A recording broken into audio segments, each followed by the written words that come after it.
belea na tunakushukuru sana. Asante sana. Ndugu wanahabari, Tanzania na Ethiopia zina uhusiano mzuri. Uhusiano wetu ulianza tangu wakati wa kuanzisha kwa Umoja wa Nchi za Afrika, yani the Organization of the African Unity, OAU, na pia harakati za ukombozi wa bara la Afrika.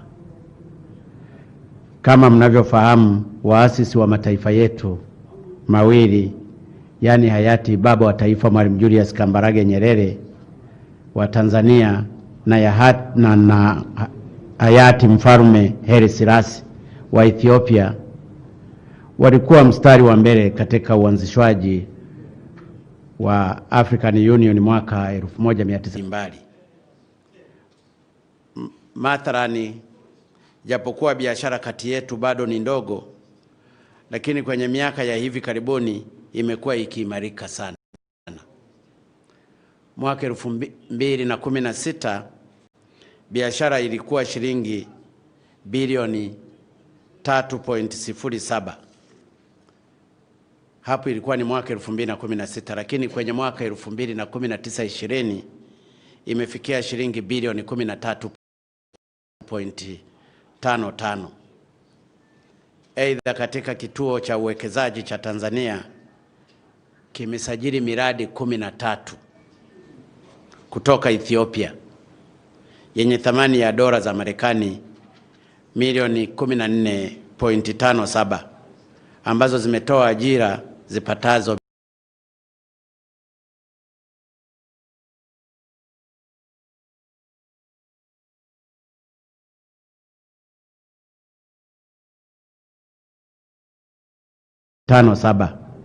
ambazo zimetoa ajira zipatazo 677.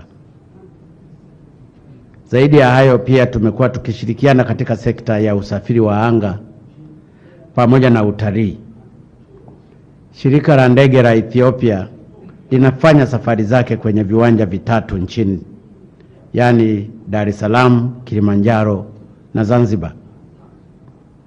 Imekuwa pia ikipata fursa ya masomo nchini Ethiopia kwa Watanzania, kwa marubani na wahandisi wa ndege, ambapo mpaka sasa hivi takriban marubani 75 na wahandisi wa ndege 20 wamepata masomo nchini Ethiopia. Zaidi ya hapo, bodi ya utalii ya Tanzania na shirika la ndege la Ethiopia zimeingia makubaliano ya matangazo. Hii imesaidia kuongeza idadi ya watalii wanaotembelea nchi yetu. Sambamba na hayo, nchi zetu zimeendelea na majadiliano kuhusu ushirikiano kati ya majeshi na pia kuanzisha ufundishaji wa lugha ya Kiswahili kwenye chuo kikuu cha Addis Ababa. Na leo tumezungumza naye, amesema hili swala wala halina tatizo, atapenda sana kupata walimu watakaoshiriki kufundisha Kiswahili katika chuo kikuu cha Addis Ababa, na mimi nimemshukuru sana Mheshimiwa Rais. Kwa hiyo leo tumezungumza masuala mengi, na kwa kweli nimefurahi kuwa naye Mheshimiwa Rais ambaye ameamua kuja kututembelea. Amekuja pia kunipongeza kwa kuchaguliwa kwangu kuwa rais katika kipindi hiki cha pili. Ameshukuru mahusiano yaliyopo kati ya nchi mbili, na bahati nzuri katika uchumi wa nchi, Ethiopia ni nchi ambayo uchumi wake uko juu sana. Nafikiri unaongoza katika Afrika. Kwa mwaka jana uchumi wa Ethiopia ulikuwa unakuwa nafikiri zaidi ya 9% kama sijakosea. Lakini hata katika mambo mengi na sisi tumejifunza. Nimemshukuru kwa wataalamu waliokuja kufanya design kwenye bwawa la Stiglas Gorge ambao walitoka Ethiopia. Nilimshukuru sana. Na bahati nzuri na hata Watanzania mainjinia tuliwatuma wakiongozwa na Waziri wa Nishati Dr. Kalemani kwenda kule. Na nimemwelezea hatua zilizofikiwa za bwawa hilo likiendelea kujengwa kikamilifu. Hii inadhihirisha ni kwa namna gani Tanzania inashirikiana na ndugu zao wa Ethiopia. Ethiopia ndiyo inaongoza kwa kuwa na mifugo nyingi katika Afrika. Sisi ni wa pili. Lakini Ethiopia imefaidika sana na sekta ya mifugo. Sisi hatujafaidika na sekta ya mifugo. Wa Ethiopia wanatengeneza viatu, mabegi, mikanda na kadhalika ambayo inauzwa na ina soko kubwa sana katika nchi za Ulaya. Sisi mifugo yetu haijatupa faida kubwa kama wenzetu wa Ethiopia. Nimezungumza na Mheshimiwa Rais na kumuomba kwamba wakaribishwe wawekezaji, lakini tupate nafasi ya kujifunza kwao ni namna gani tunaweza na sisi sekta ya mifugo tukaiendeleza. Mheshimiwa Rais amesema hamna tatizo, na tumekubaliana kwamba yale mazungumzo ya nchi mbili,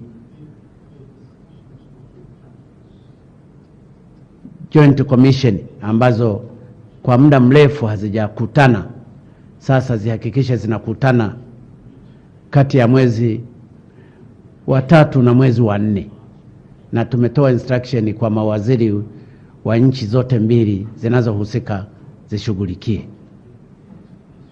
Lakini pia nimemweleza Mheshimiwa Rais kwamba tuna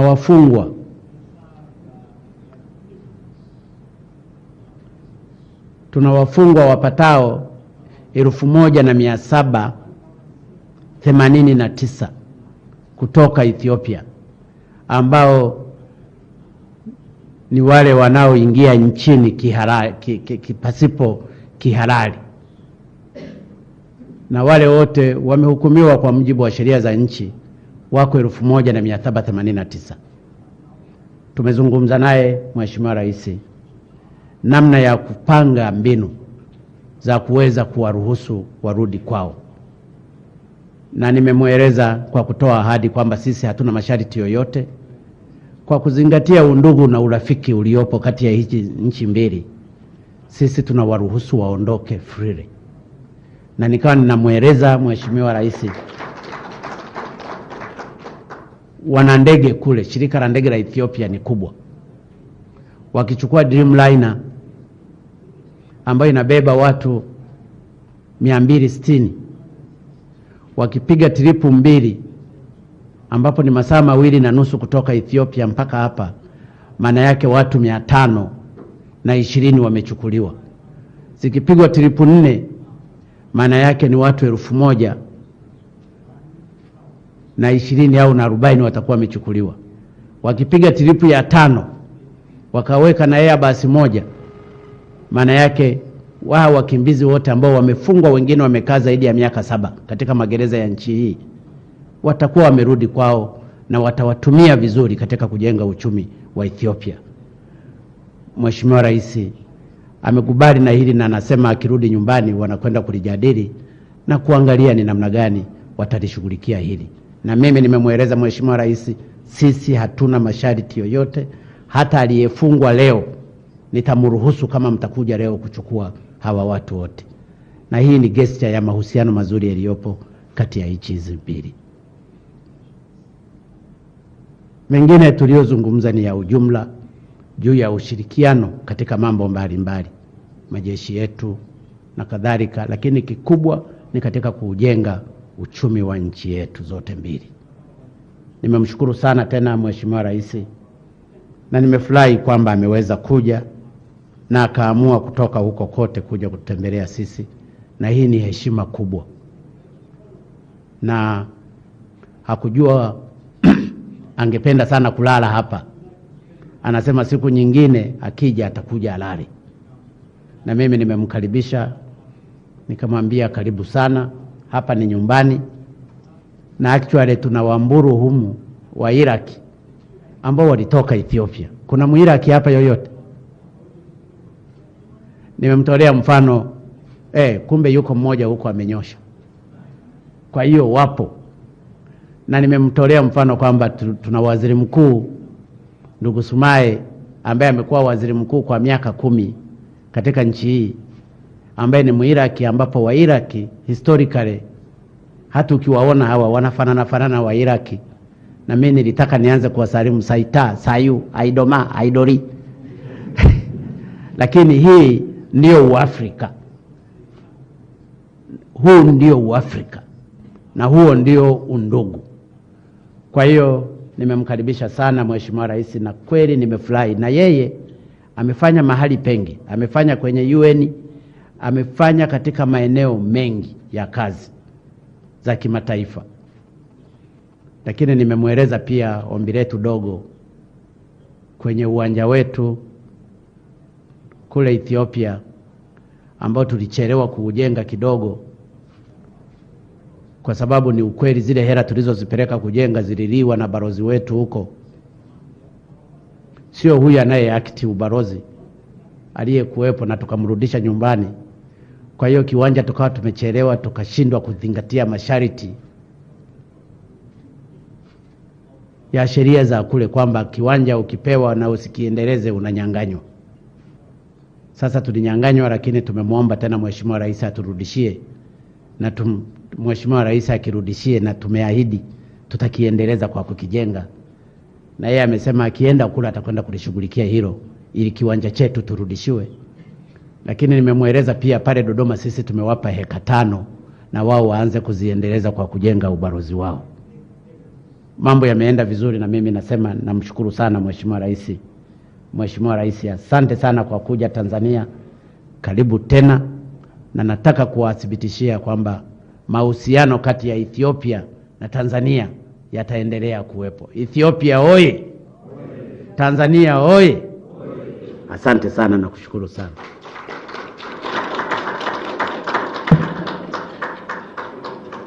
Asante sana Mheshimiwa Dkt John Pombe Magufuli, Rais wa Jamhuri ya Muungano wa Tanzania. Mheshimiwa Rais, naomba sasa kwa ruhusa yako nimkaribishe Mheshimiwa Sahle-Work Zewde, Rais wa Jamhuri ya Kidemokrasia ya Shirikisho la Ethiopia, kwa ajili ya kusikiliza nasaha zake. Karibu sana Mheshimiwa Rais.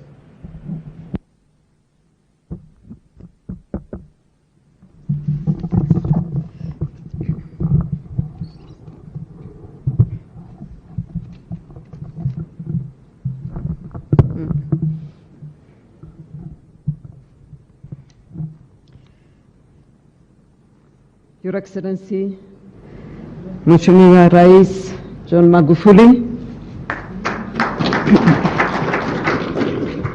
ladies and gentlemen, habari zenu? Hamjambo? Habari za mchana? Ninayo furaha kuwepo hapa siku ya leo. Mr. President, I'm really very happy to be here today in Tanzania. Mheshimiwa Rais, na furaha kubwa sana kuwepo hapa nchini Tanzania.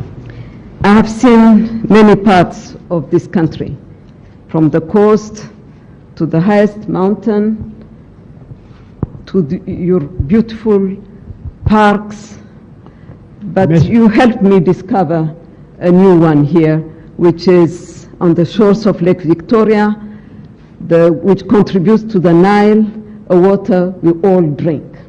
Nimesha tembelea maeneo mbalimbali nchini Tanzania, ikiwemo maeneo ya pwani na pia milima mirefu iliyopo nchini Tanzania, na pia nimeweza leo kutembelea ukingo wa ziwa Victoria ambalo ndilo chanzo cha mto Nile.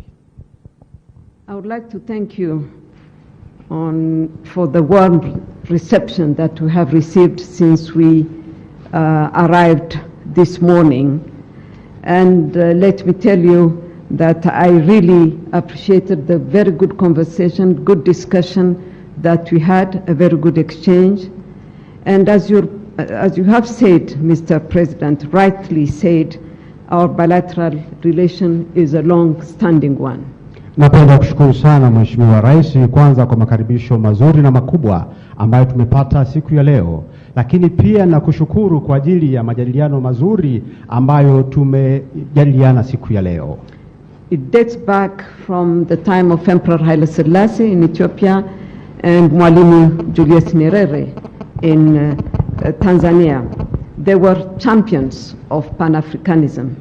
Both our countries are founding members of the Organization of African Unity. Na kama ulivyosema Mheshimiwa Rais, mahusiano kati ya Tanzania na Ethiopia yameanza zamani nyakati za Mwalimu Julius Kambarage Nyerere na Mfalme Haile Selassie, ambao wote walikuwa mstari wa mbele katika kuanzisha umoja wa nchi huru za Afrika.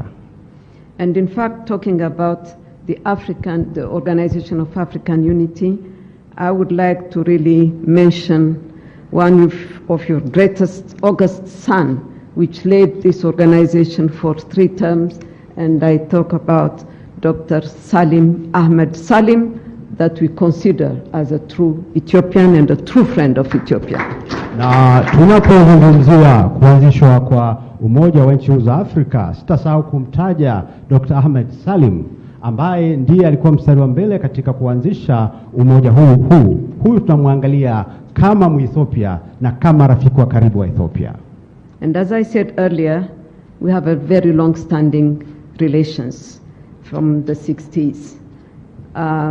We had a long, overdue task to fulfill. That was opening an embassy in Dar es Salaam. That's what we did 3 years ago. And we are happy to be permanently present in Tanzania and correcting an error that we have committed by not opening an embassy as soon as we could. Na kama tulivyosema, uhusiano kati ya Tanzania na Ethiopia ulianza miaka ya 60, lakini tulikuwa na deni kubwa la kuanzisha ubalozi hapa nchini, na tumeweza kuanzisha miaka 2 au 3 iliyopita. Hivyo tunayo furaha kubwa ya kuendelea kuwepo wakati wote hapa nchini. I came here to also congratulate, in fact, not also, Mheshimiwa Rais John Magufuli for having been re-elected for a 2nd term to lead this great country. Nilikuja hapa pia kumpongeza sana Mheshimiwa Rais Magufuli kwa kuchaguliwa kwake tena kwa miaka mingine 5 kuiongoza nchi hii.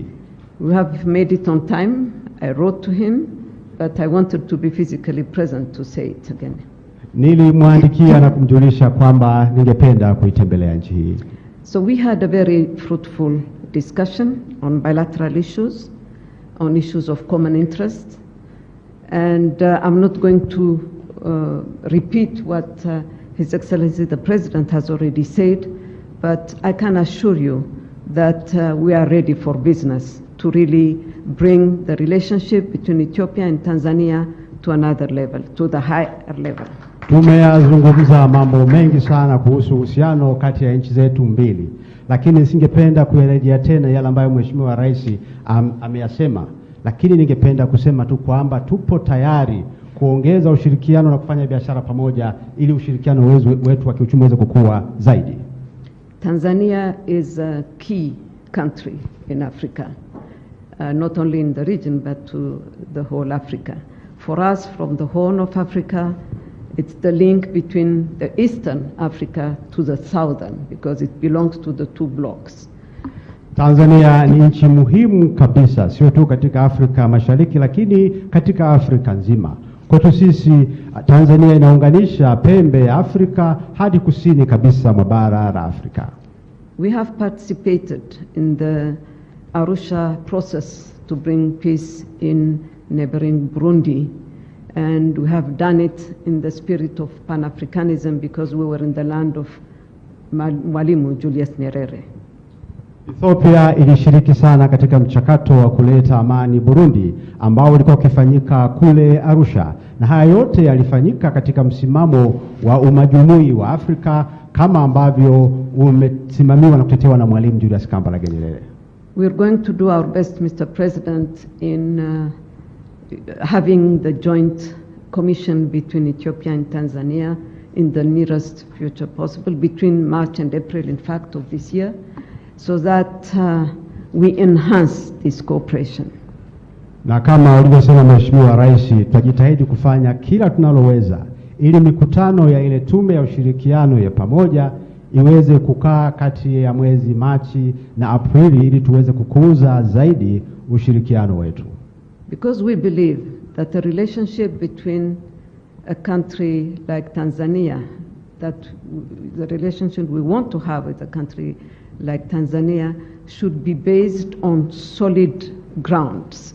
That's why the Joint Commission will have a task of reviewing the agreements that you have to make sure that you have agreements that work and they are being implemented, and also explore other areas. Tunataka tuwe na uhusiano ambao una mizizi imara kabisa na nchi ya Tanzania. Ndio maana jukumu la kwanza kabisa la tume ya ushirikiano kati ya Tanzania na Ethiopia itakuwa kwanza ni kupitia makubaliano na mikataba yote iliyopo, lakini pia kuangalia maeneo mengine mapya ya ushirikiano. And so in terms of new areas of cooperation, as the President said earlier, we have seen that there is a gap that we had to fill in terms of cooperating in the business area, in investment, and enhancing this fact that Africans should be in a position to invest in other African countries and not waiting for investment from somewhere else. Na kati ya mambo ambayo tumekubaliana kwa ajili ya ushirikiano katika maeneo mapya ni pamoja na biashara na uwekezaji, kwa sababu tunaamini kwamba Afrika lazima iweze kuwekeza katika nchi za Afrika. Waafrika wawekeze Afrika. Livestock is an area that we should explore more, because Ethiopia and Tanzania are the first and second countries in terms of livestock resources on the continent. Eneo la mifugo ni eneo la kipaumbele kabisa kwa uwekezaji, kwa sababu Tanzania na Ethiopia ni nchi ambazo zinaongoza Afrika kwa wingi wa mifugo. Ethiopia ni ya kwanza, Tanzania ni ya pili. I would like also to say that I have taken good note of what the President has told me about the illegal immigrants who are in different prisons throughout Tanzania. We will make anything necessary, and our embassy is here to follow it up so that we remove this burden on you, Mr. President, and thank you for allowing them to go out freely so far as they go back to their country. Swala jingine ambalo nimelizingatia ni lile ombi la Mheshimiwa Rais la kuwaondoa wahamiaji haramu ambao katika magereza mbalimbali nchini Tanzania. Lakini pia nimemshukuru kwamba anawaruhusu kuondoka bila masharti yoyote. Kwa hiyo tutafanya kila ambalo tunaliweza ili tuweze kuwaondoa wahamiaji hao, tuweze kuondoa mzigo huu kwa Tanzania. For the plot of land, Mr. President, it was of the view of the Ethiopian government a decade ago that African countries should have a permanent, premises in their city, because Addis Ababa is the capital city of Africa as well. So we regret the fact that the land has not been used, and you have told us the reason why. But I can assure you, Mr. President, that the government is working hard so that the plots of lands are given back to the concerned countries so that they start building in earnest and have their home. We have a piece of Tanzania in Addis Ababa. Na kuhusu viwanja vya serikali ya Tanzania kule Addis Ababa ni kwamba Ethiopia ilikuwa na mpango wa kuhakikisha kwamba mataifa yote ya Afrika yanakuwa na majengo ya kudumu ya balozi zao kwenye makao makuu ya Ethiopia, ambayo pia ni makao makuu ya Umoja wa Afrika. Kwa hiyo kwa sababu viwanja vile havikuendelezwa na vikao vimechukuliwa na serikali, tutajitahidi kuhakikisha kwamba viwanja vile vinarejeshwa, na kwa sababu pia sababu za kutokuviendeleza zimeshatajwa hapa. Kwa hiyo tutaangalia namna kuvirejesha ili viweze kuendelezwa. Yeah. And thank you, Mr. President, for the proposal to teach Swahili in our universities. We believe as a multi-ethnic and multilingual, country like Ethiopia, language is extremely important. So we'll be very happy to receive the teachers. And as you know, there was even an attempt in the past to have Swahili as a lingua franca, the working language of,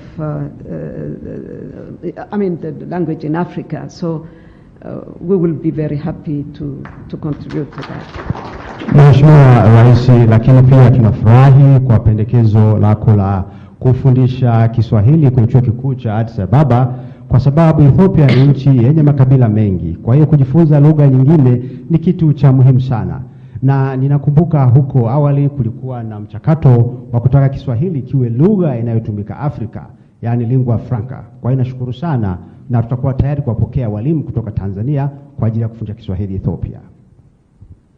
Mr. President, let me assure you that I'm going back from Tanzania, from this beautiful place, full of hope, full of homework that we really need to do to enhance our bilateral relations. But let me assure you that on the other part, in Ethiopia, we are also ready for business. And we will work hard to, as I said, to bring this relationship back to where it should be, because it has started long ago. And we need to be very much engaged bilaterally and contribute to the growth of our continent, Africa. Mheshimiwa Rais, leo nitarejea tena Ethiopia, lakini naondoka nikijua Tanzania ni nchi iliyojaa matumaini makubwa, ni nchi ambayo inafanya kazi sana, lakini pia kuna mambo mengi ambayo najua lazima tuyafanyie kazi ili kudumisha uhusiano kati ya mataifa yetu mawili. Tunajua kwamba kulikuwa jitihada, uhusiano huu ulikuwa ni muda mrefu, na ni vizuri tukaurejesha mahali ulikokuwa, kwa sababu ulikuwa ni uhusiano wa karibu sana. Mr. President, let me conclude by saying that I feel ashamed for not being able to make my remarks in Swahili after 8 years spent in Kenya. But this is how it is, unfortunately. When your teachers come, maybe we'll go back to learning this beautiful language. But I didn't encounter, or I didn't discover Swahili in Kenya after I was, an official of the United Nations based there. But I was a student when I came for the first time to Tanzania, and it went to Moshi. I had a very good friend living there, working there. And the first words that I learned in Swahili was, wacha kelele mutoto amelala. That's all I knew, and it stuck in my head. I'll never forget those 4 words in Kiswahili. Beautiful language. Mheshimiwa Rais, najisikia aibu sana kwamba sijaweza kuzungumza Kiswahili kwenye hotuba yangu baada ya kuwepo Kenya kwa miaka zaidi ya 8 nikifanya kwenye ofisi za Umoja wa Mataifa, lakini sababu ni moja tu, kwamba nikiwa Kenya sikuwapata mazingira mazuri ya kuzungumza Kiswahili. Na nakumbuka nilipokuja Mbeya, nilikuwa na rafiki yangu ambaye alias Moshi. Nilikuwa na rafiki yangu ambaye alikuwa akinifuta Kiswahili, na neno amesema hapa ambalo alijifunza la kwanza kabisa, wacha kulia, wacha kelele mtoto analia, amelala. Hilo ndio neno pekee ambalo alikuwa amejifunza hapa Tanzania. Mheshimiwa Rais, ladies and gentlemen, asanteni sana. Hongera sana Mheshimiwa Rais. Kiswahili hujasahau sana, hata maneno uliyoyatamka yalikuwa mazuri. Tunakushukuru sana. We thank you so much, Your Excellency, for the good and love for Kiswahili. Thank you so much. Mheshimiwa Rais, ratiba tunayofuata sasa ni picha za kumbukumbu, na naomba picha hizi tuzipigie hapo mlipo. Nitakuomba Waheshimiwa Marais sasa msimame na picha mara moja zianze kupigwa. Picha yetu ya kwanza tutaanza na ujumbe kutoka Ethiopia. Delegation from Ethiopia, you're welcome for the photo. Waheshimiwa Marais, naomba sasa tusimame, picha zetu tutapiga tukiwa tumesimama. Na naomba maafisa sasa tusaidiane kuondoa viti vya Waheshimiwa Marais.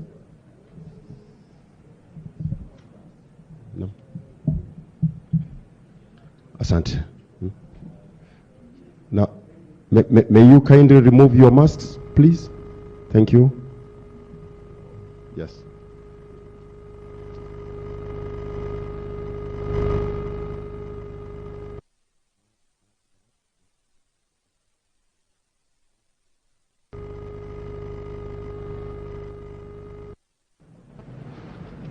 Mheshimiwa Rais, tutapiga picha hiyo.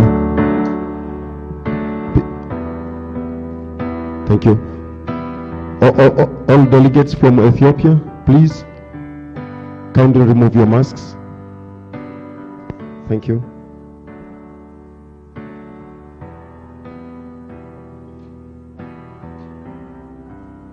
Na wamezungumza mengi na mengine yakishabihiana kabisa.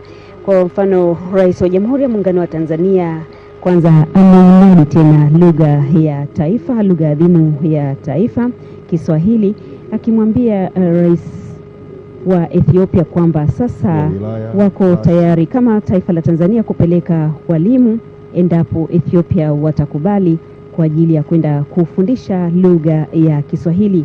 Na kwa upande wa mgeni wake Rais wa Ethiopia, yeye anasema hakuna pingamizi, kwani milango ya nchi yake iko wazi kwa ajili ya kwenda kufundisha Kiswahili, na wapo tayari kuwapokea walimu kutoka Tanzania kwa mikono miwili, kwa lengo moja tu la kwenda kuhakikisha kwamba Kiswahili kinaendelea kuchanja mbuga na kuingia katika kila lango la nchi iliyoko bara la Afrika, lakini hata Ulaya na Amerika. Zaidi ya hapo, Rais wa Jamhuri ya Muungano wa Tanzania yeye ameeleza mgeni wake kwamba Tanzania imekubali kuachilia huru wafungwa zaidi ya 1000 waliofungwa katika magereza ya Tanzania. Walifungwa kisheria katika kuingia bila vibali, lakini amesema Tanzania haina kikwazo, imewaruhusu kutoka katika magereza haya, na watafanya mipango yao tu watakapofika kule Ethiopia, basi wakafanya mipango ya kuhakikisha sasa wale wafungwa walioko Tanzania basi wanarudi kule kwa ajili ya kuchangia maendeleo ya taifa lao. Basi niseme sisi kutoka katika ikulu ya Chato hapa wilayani Chato mkoani Geita hatuna la ziada. Nirejeshe matangazo haya kule jijini Dar es Salaam katika studio zetu za Mikocheni, lakini kabla ya kuyarejesha basi ni washukuru wenzangu wote, timu nzima iliyofika hapa Chato kwa ajili ya kukuletea matangazo haya. Ni washukuru kwa kufanikisha matangazo haya. Mimi ni Victoria Patrick, hadi mara nyingine endelea kutegea vipindi vinavyoendelea huko TBC1 na TBC Taifa kule barabara ya Mwalimu Nyerere. Asante, kwa heri hadi wakati mwingine. Asante sana Victoria Patrick kwa kutupitisha vizuri katika tukio hilo, ambapo tulikuwa tunapata mrejesho wa mazungumzo wa wakuu hawa wa nchi hizi mbili, Tanzania pamoja na Ethiopia.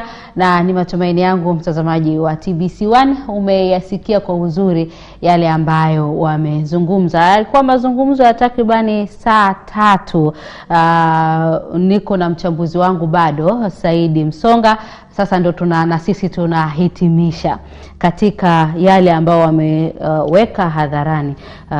Kwa ujumla wake kuna swala la kuachiwa wafungwa kwa wale ambao walikuwa wanaingia nchini kutoka Ethiopia bila vibali, lakini pia kuna swala zima la Kiswahili sasa litakuwa kinafundishwa kwenye chuo kikuu cha Addis Ababa. Habari njema hii, lakini pia kuna kauli Rais wa Ethiopia ameitumia kwamba wanataka kuweka diplomasia ya Tanzania na Ethiopia kwenda kwenye ngazi nyingine. Attention please! Kampuni ya Seasoning Palette inakuletea Toby Peanut Butter Kipotable, siagi bora ya karanga kuwahi kutengenezwa nchini Tanzania. Imetengenezwa kutokana na karanga halisi 100%. Ni laini, tamu, inafaa kula na mkate, baga, pizza, keki, ice cream na kadhalika, au kupikia aina mbalimbali za mboga na chakula. Imetengenezwa na kufuata viwango vya kitaifa, kimataifa na kuhifadhiwa kwenye vifungashio vyenye ubora wa hali ya juu. Ni muhimu kiafya na hainenepeshi. Ijaribu leo, hutaiacha. Kwa wauzaji wa jumla na rejareja, wasiliana na Seasoning Palette kwa simu namba 0767264704 Dar es Salaam, au mawakala wa mikoani Moshi, Tabora, Mwanza, Bariadi, Zanzibar, Dodoma na Arusha. Maisha ni Toby Peanut Butter, ladha kubwa, meipoa.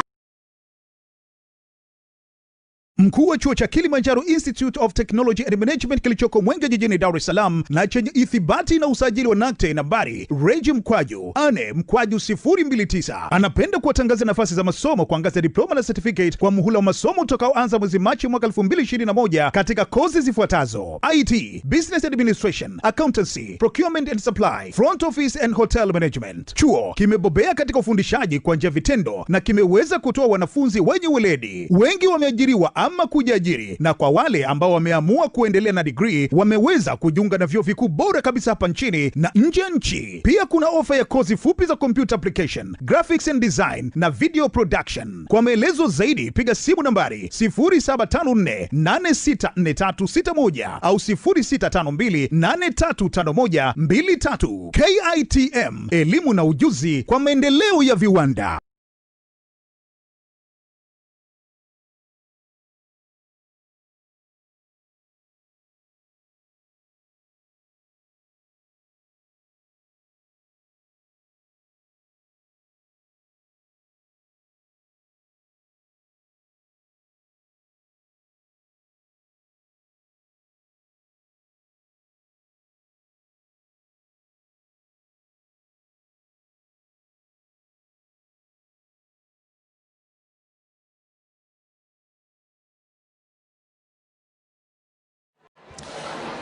Good evening, everyone.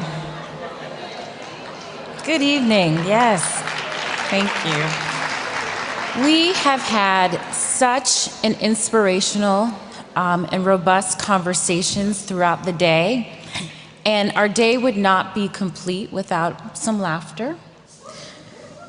I know. So it is my pleasure to introduce a woman who is deemed the best in her business. It is my honor to introduce Ugandan entertainer and Africa's queen of comedy. You know who I'm talking about. You know who I'm talking about. So without further ado, please welcome Kasime Ann.